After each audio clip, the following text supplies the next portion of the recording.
Hi guys, welcome to All Blood and Sweat. I'm Jack Watson, and this week we're talking about my personal top five movie vehicles of all time. So, I'm a massive film buff. Some of you might know that I'm a car designer by day, and actually, a dream of mine is to work in the film industry designing movie vehicles. So, this is a very appropriate video for me, actually. And I want to put it out there that this is like basically a video that's more focused around cars and vehicles as standalone characters in the movie. So like it's not like a car as an accessory or just the car is in the movie. You remember that movie for that car or vehicle, like it's iconic in its own way. I guess that when I talk about iconic movie vehicles as well, a couple will probably spring to mind for a lot of you, and which one springs to mind at the forefront probably depends on which generation you are. I'm a millennial. I'm a kid of the '90s, so that's a bit of a hint as to what's going to come up. Um, there was a lot on the list that I had a look at. There's obvious ones such as the Bullitt Ford Mustang from Steve McQueen's Bullitt, such an iconic car, such an iconic chase, but not super significant for me, to be honest with you, because I didn't grow up watching Bullitt. I watched it when I was a lot older, and it wasn't really at the forefront of my brain. Honestly the same as the DeLorean. Like the Back to the Future DeLorean, super iconic. I understand that for a lot of people, but this is my list. This is my top five movie cars, and what had a significant impact on me. Without further ado, let's get going, shall we? Coming at number five, I know I said that Bullitt wasn't that super significant for me. However, a movie from the same sort of time, the original Italian Job, the minis from the original Italian Job from 1969. I grew up watching this movie, seeing it probably on VHS. We've got the three BMC, the British Motor Corporation, Austin Cooper S cars. I think they're meant to be like the 1275cc engine, but in reality, I read that they actually had the BMC 1800cc B series engine in because they needed to be powerful enough to like go up the stairs and do the jumps and stuff. So although like for the movie they're meant to be like ones you can buy off the shelf, they actually were modified. Um, they used like 20 or 30 cars behind the scenes, but there was actually 16 total were actually used in the movie, and all of the 16 were scrapped after the movie and left in Italy basically. Like a few of them were thrown down the side of the cliff. You expect a getaway vehicle to be like super fast, super rugged, and then you've got these three little dinky cars in red, white, and blue, symbolising the Union Jack, and they're just zipping through the streets of Turin. I think it was. It must have been Turin because I think they ended up on the roof of the Fiat building where the racetrack is on the roof. I just remember growing up as a child and watching these minis like go up the stairs, go through the sewage pipes, escaping from the police, and just like the amazing stunts back then. And obviously there was no CGI back in 1969. When they were driving around Turin, the traffic jams weren't faked. They were just sort of like authentically filming in the streets, and there was just so many cars parked on the closed off roads, but the authorities wouldn't shut the streets apparently. So I'm reading here that the Fiat boss's mafia contacts stepped in and closed down entire parts of the city, causing real gridlock. The angry drivers seen in the film are not actors but real people displaying genuine angry reactions. At one point, the filmmakers wanted to almost use Fiat 500s because BMC didn't want to give minis to the film company, and Fiat was like, yeah, like take as many cars as you need, but the film director wanted minis there for the iconic Britishness, really. Talking of the famous sewer scenes where the minis are like going through the sewers to escape the police, these are actually filmed in Coventry with a mini Moke as a camera car, which is pretty interesting. Talking of the Mini itself, came out in 1959. Such an iconic design by Sir Alec Izagonis. It's not the first car with a transverse engine, but it's definitely the most impactful and the most famous one with a transverse engine. Front wheel drive, external seams and hinges, and then it could still fit a family of four with all their luggage. Such a brilliant design, and the Italian Job, I'm sure did wonders for already strong sales. And then you had everyone from Formula One drivers like James Hunt driving them, and perfect for a family of four with all their luggage, but also tons of gold around the streets of Turin. Now, while we're talking about minis, I just want to go for an honourable mention here. Mr. Bean's mini. I mean, like many kids of the 90s, I grew up watching Mr. Bean. Absolutely love that show. And he had a 1977 British Leyland Mini 1000 in Austin Citron Green with the famous matte black bonnet. Picture Mr. Bean's Mini. What do you see? You see him driving down the street in the armchair, pulling the rope. Rowan Atkinson actually recreated that stunt at Goodwood Festival of Speed a few years back, or Goodwood Revival, I think it was actually. And then you think of it crushed by a tank, and there was even a scene where he was driving through Harrods in it as well. Super cool. Number 4 on the list. This might be controversial for some people, but again, this is my list, so I don't care. All Bond cars, because for me, like, I understand most people will say the DB5 is, you know, one of the most iconic movie cars of all time, but like, it's not Bond's only car, right? It like, one thing I love Bond so much, and one thing I love about Bond is that he can basically use anything. If it's from like any Aston Martin to the AMC Hornet to a tuk-tuk, he is capable of like using anything to get away. Skis, aeroplanes, motorbikes off of mountains. But yeah, it's just like, and any of his Bond cars are very iconic. But Aston Martins have actually been in more than half of the 25 movies. I do have two favourites though. So firstly, we do have the 1964 DB5, which of course is always top of the list. As featured in 8 movies alone, that DB5. Full of gadgets, head to toe, sort of like brimmed full. The most iconic being the ejector seat in Goldfinger. Almost said Goldmember, that's an Austin Powers movie. I think it's recently sort of come back up because of No Time to Die, when they made they made it look super capable of all those stunts, whereas in reality it was a M3, I think an E36 M3 underneath those stunt cars.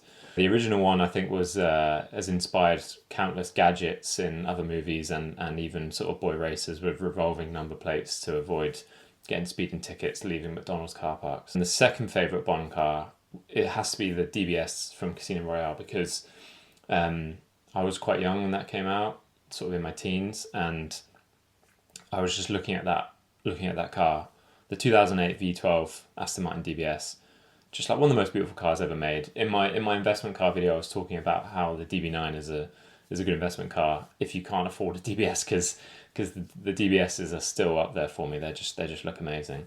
And as a Bond car, it wasn't super rich of gadgets, but it was like probably one of the most realistic and realistically capable cars. And it looked so amazing on screen. Did the famous world record breaking barrel roll, so that he didn't avoid running over his traitorous missus, spoiler alert. And then you've got the car chase in Italy at the start of Quantum of Solace, which is just like one of my favourite car chases. Again, probably quite unrealistic because he's missing a door, and luckily all the rounds from the bad guys, UMP-45, just hit the dashboard around him. I think Ben Collins was the main stunt driver for that scene, and I think they went through something like eight cars filming that scene. I read as well recently that the second unit director, who was the one who directed that scene, originally wanted Ford GTs as the bad guy's car, which is like the 05 Ford GT is my favourite car ever. So like the idea that the bad guys would be in Ford GTs is kind of crazy. I'm not sure how they would have done the shooting necessarily. It would have been a little bit awkward. And instead they ended up using the famous Alpha 159s. So sort of a few more Bond cars I just want to mention. We've got the DB10, which kind of was meant to be the new Vantage at the time, and probably should have been the production look in my opinion, but before they went the other way. Still looks great, the DB10. We've got the Z8, which was an amazing car till it was cut in half by a helicopter, the BMW Z8. The 2000 GT is a 2000 GT. What do you want me to say? Toyota 2000 GT. We've got the remote control BMW 750 from Tomorrow Never Dies. I love that scene. I can close my eyes and watch that scene of him like rolling out of it and then controlling it on his phone. Then we've got the Tuk Tuk, as mentioned earlier, from Octopussy. It just shows anything's possible in a Bond movie. The AMC Hornet X from Man with a Golden Gun. I remember I watched that on VHS when I was sick from school at my nan's house, and I just remember that corkscrew and being like gobsmacked. Somebody actually did that. And final one is actually the in the books, the original Ian Fleming books.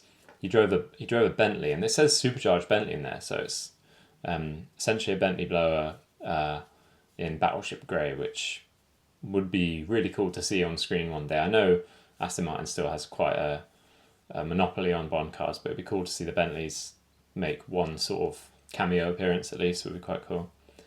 Now the honourable mention is the bad guys' cars. Of course, bad guys always drive Jaguars, so we've got the Jag XKR from Die Another Day with the minigun that pops out the roof, driven by the North Korean bad guy with the diamonds in his face. I remember a professor of mine at Coventry University, Lawson Swinfield, said that he was actually the person that drove that from I don't think it was Jaguar SVO at the time, but he said that he drove that from Jaguar down to Pinewood Studios at the time when they were filming that movie.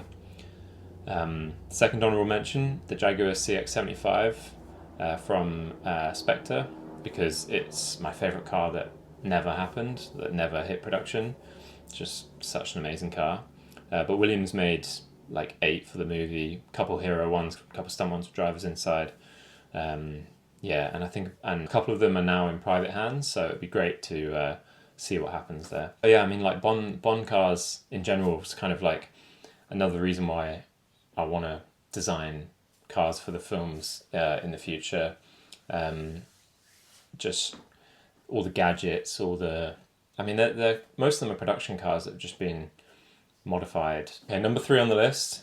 Let's do this Inglorious style.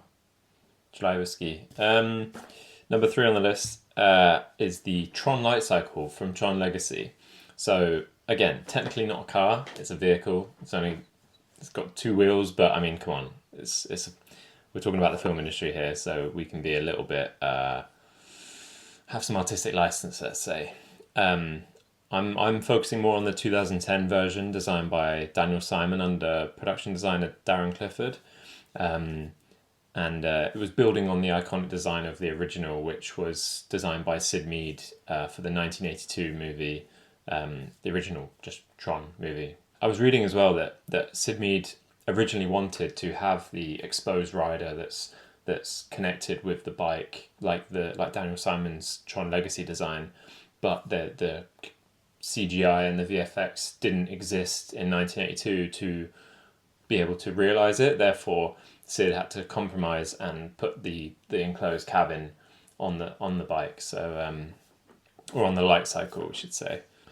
Then in 2010, Daniel Simon had the ability and the CGI capability to realize Sid's original dream of having the exposed rider being intertwined with the light cycle. Like, you don't know where the rider stops and the light cycle begins, and as they move around, the bicycle like twists with the spine of the rider. So yeah, super iconic design. Just like the proportion and the weight of it's so cool. The way like the rider is basically just sort of gripping hold of the vehicle. You do see Sid Mead's original light cycle has been sort of brought up to date with modern technology and graphics. You see it appear as Kevin Flynn's original light cycle. So it did have a cameo appearance. Kevin Flynn, obviously played by Jeff Bridges. And yeah, it's kind of like it's referenced as a classic when it's sat on the grid in Tron. So really cool.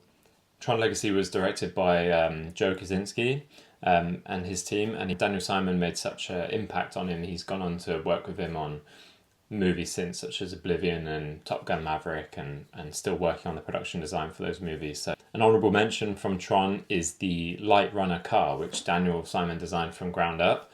It is unmistakably a character in the movie, even though it's only in for a few minutes. You really want to see more of it, and it's so cool when there's a scene where it goes from the slippy, sort of shiny flooring of the grid, and then it jumps off-road, and then while it's mid-air, the stance of the vehicle changes and the wheels treads pop out, and so it's capable, so it's ready for the off-road driving up to Kevin Flynn's Hideaway. So really, really cool. And the movie itself has such a strong impact on me from a design sense, because I just would obsessively look at all of the sketches and production design from that movie to sort of influence the Bauhaus product style language that I love moving forward. Second most iconic movie vehicle in my list. Again, it's not it's a bit of a cheat. It's not really one vehicle. I mean, it is. I have a favorite, but it's the Batmobile. And again, the Batmobile as a character, because the Batmobile is a character in the movies in itself, almost as much as the Dark Knight himself. For a lot of people, the most iconic is the Adam West Batmobile from 1966, designed by George Barris and based on a 1955 Lincoln Future concept, which Barris bought from Ford for $1. So that's a pretty good investment, if you ask me. And it made the perfect car, so Batman can ignore Robin the whole time, because it had two separate canopies, and yeah, you could just ignore him. You don't have to listen to him at all while he's like moaning on the journey. But for me, it's between two of the Batmobiles as the one that's actually my favourite. So, I mean, I do have a favourite, but this is a close second. The 1989 Keaton Batmobile, from the Tim Burton Batman movie from '89, designed by Julian Colden and under the direction of the product designer Anton Furst. It looks amazing. It looks super cartoony. It looks like perfectly something out of a comic book. However, it is also very impractical, right? Imagine trying to turn that around, weave it through traffic. It's basically good enough to sort of get in and zoom off in a straight line. Like you couldn't imagine it doing the jumps and the stunts of later Batmobiles, or even the ones from the comics or the animated series or the video games. It literally looks like Batman is strapped to a rocket ship because it's got the big jet intake at the front. In reality, it had a Chevy. It was based on a Chevy Impala with a V8. That definitely had the look of a Batmobile of what you expect. But my favourite is actually the Tumbler from Nolan's Batman movies from 2005 to 2012. Yeah, I mean, the brief Nolan gave, everyone knows, was part tank, part Lamborghini. He gave this brief to Nathan Crowley, and by God did he deliver. Like, you can see from the Nathan Crowley was basically kit bashing models in Chris Nolan's garage, and he was putting together like stealth fighter models with Humvees, just to get to something that looked capable and realistic and brought it back down to earth. And it was based on this. Chris Nolan actually made this original kind of like clay model, which he said looks like a croissant, which yeah, I think it looks almost like a hand on a mouse. But I mean, it has the proportion, right? That's what vehicle design should be about, is proportion. And you could have easily gone for something like the other Batmobiles of the past, where it's like super long and impractical. But he was like, no, I want something that's essentially like a square, in the sense that it looks like it can rotate, looks like it's capable, looks like it works, and it does work. It was designed to jump off a 6-foot ramp, land, drive, and be able to carry on with the take. And they actually managed to deliver on that. They could jump that car with heavy suspension and actually carry on using it for the rest of the shot, which is super impressive. And you don't hear of that a lot in a lot of movies, to be honest. Like, normally a stunt car lands, it's all beaten up and destroyed. They replace it with the hero car and then it drives off. But the Tumbler was actually built in the UK by a special effects team led by Chris Corbould and Andrew Smith, with like 20 people in Shepperton Studios, sort of near Heathrow. And they actually made something that works. Like, it actually works. It's got a carbon fibre shell reinforced with titanium panels, and yeah, just amazing thing. And it looks like the Lamborghini come Humvee come tank that Nolan wanted. For me, I just think it's the coolest Batmobile. You see it breaking through walls, you see it jumping over things, you see it deflecting bullets, and you think, and you believe it, which is like just what the movie's about, right? You just want to be in it and you want to be believing it. You don't want to be like, oh, that can never happen. And it's so inspiring to me, like the way it was designed and built, that I just want to sort of like get some model kits out and just kit bash and make my own version. Really, really cool. Okay, it's time for number one from my list of the most iconic movie vehicles. Tuna on white, no crust. Or You Owe Me a 10-Second Car. You know what it is. It's the Fast and Furious, Brian O'Connor's Toyota Supra. It's a 1994 Toyota Supra with the famous 2JZ GTE engine, 3-litre straight six. And in the movie, it's meant to have a G-Ready T88 turbo on it. The movie car itself was actually built by Eddie Poole at the Shark Shop in El Segundo in California. I mean, come on, I'm a kid of the 90s. I grew up watching this movie over and over again. It's painted in a Lamborghini Diablo colour, actually, called Candy Orange Pearl, with the Troy Lee designed decal on the side. It's called the Nuclear Gladiator, you know, the one with the javelin and the green trail hanging off the back. This car had no speedo and no rear view mirror because it's a street racing car. You don't need to know how fast you're going. You don't need to see what's behind you, apparently. So, I mean, come on. Now, I first saw this movie when I was 9 or 10 years old, and it made an instant impact on me. I had the DVD, I watched it over and over again, and I was hooked. I was into cars before, but I wasn't like as obsessed as I am today, where I always wanted to know, like, what's that car down the street? I wanted to know what they were without reading the badges and reading the back of them. And yeah, after Fast and Furious, I was like, I collected all the models. I had the 118 models with the neons on the bottom, which I've still got today. And I started drawing cars with spoilers and stance with the low profile tires and the decals on the side and flames and stuff. And that was my introduction to drawing cars, which today is my job. So that's why for me this car is so significant. By today's standards, I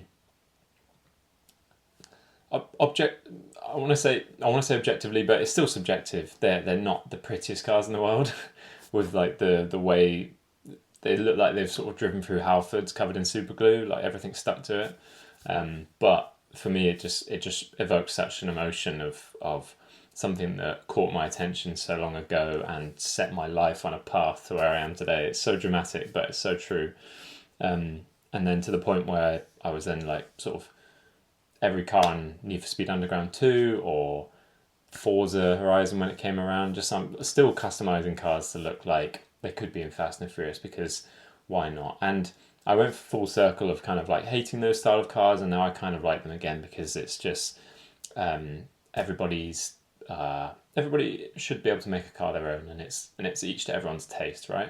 I wouldn't design a car like that, but if somebody wants to take a car design and turn it into something like that, then why not? Like, life's too short to care. Let people do what they want. When I saw the white Supra with after Paul Walker's death, I shed a tear because it's so important to me. Like, it literally is like is a big part of my life.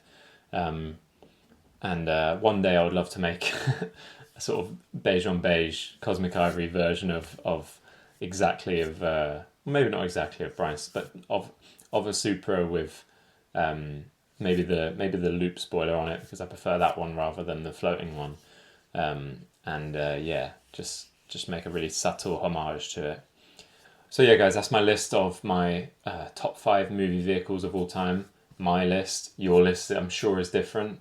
There was a lot I didn't include, so I might deep dive another time into some other vehicles, and maybe even do another video of some other iconic cars. Maybe I'll make a list of 6 to 10, because yeah, Lightning McQueen is on there somewhere, I tell you. If you enjoyed the video, please like, subscribe, share with your friends, and hit me in the comments section. Tell me what your favourite movie vehicle is of all time. If you agree with me or you disagree with me, that's great. Let's have a conversation. That's what this is all about. No gatekeeping, no negativity. It's just positive vibes all around. Thank you very much, and enjoy your day. Thank you.